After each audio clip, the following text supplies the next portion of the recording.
Oh, hello and welcome to our very next video. Now this video is meant to show you some of the more advanced tools within the package. So we know how to draw some basic shapes, we know how to navigate around, we know how to move group objects, and we know how to edit groups. I'm just going to delete what I have on screen for the moment, so I think we can produce something just a little bit more dynamic. So I'm going to produce a very quick shape on screen for an architectural piece. I'm going to create it with two circles, one smaller than the other, and an adjoining corridor. Obviously this is very rough and ready, just to show. I may even add an extra circle just here. Zoom in and move around. Okay, now that's the basic floor plan of my house, and what I'm going to try to do is create that as a three-dimensional object now. So first of all, because these are shapes within shapes, and I don't want them to be, I want them to be one complete shape, I'm going to get rid of any overlapping edges by clicking and deleting individual lines. Okay. Now if I accidentally click on a surface rather than a line, watch what happens. The entire inside of the shape disappears. That means I can't push and pull this anymore because the surface doesn't exist. Just the edge exists, which is no use to us really in this context. So I'm quickly going to undo that, and this time be a bit more accurate with the way that I'm controlling the mouse.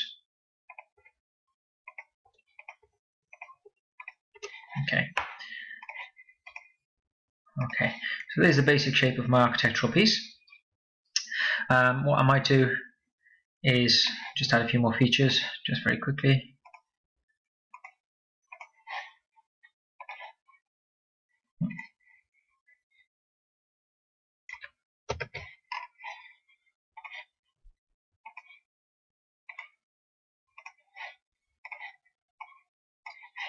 Here we go.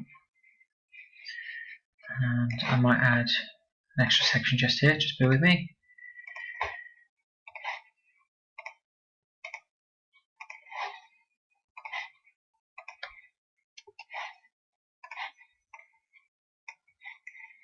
Okay, there we go. So that's great. That's a kind of a great starting point. Now, obviously, it doesn't suggest any kind of materials that I want to use. So, of course, SketchUp and most 3D CAD programs allow you to experiment with surface finishes. And the way we do that in SketchUp is by going to the Paint Bucket tool. There's a range of options in here, loads and loads of things I can choose. I'm going to go with stone. And I'm going to choose a basic grey stone for most of my surfaces. Of course, you can experiment with different finishes in there, and you can even add some of your own. But for the moment, this is perfect for me. Now the front, I'd like that to be a glass section, so I'm going to go to translucent, and I'm going to choose glass. So you can very quickly see how you would turn this into a much more realistic version of your final design.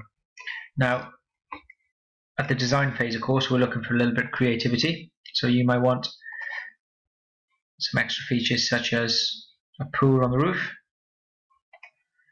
That's very easy to produce. There we go.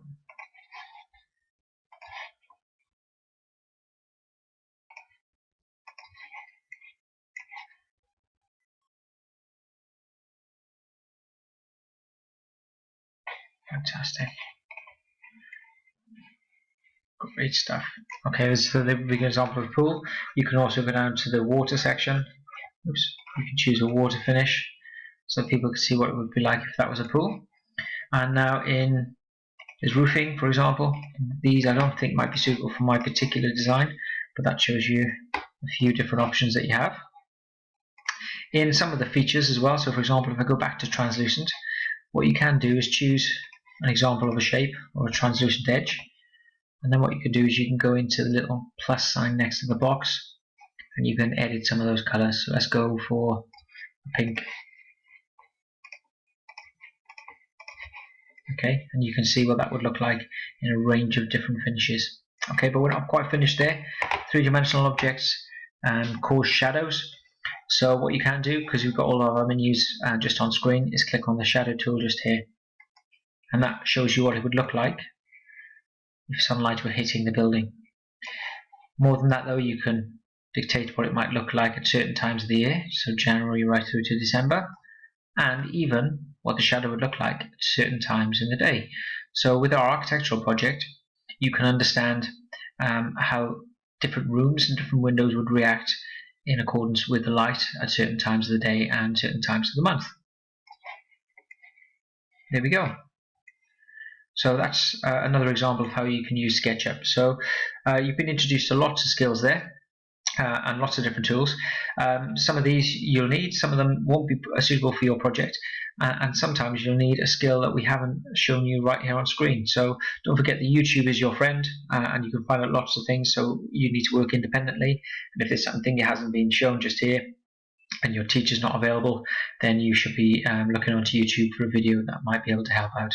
Good luck with that, guys.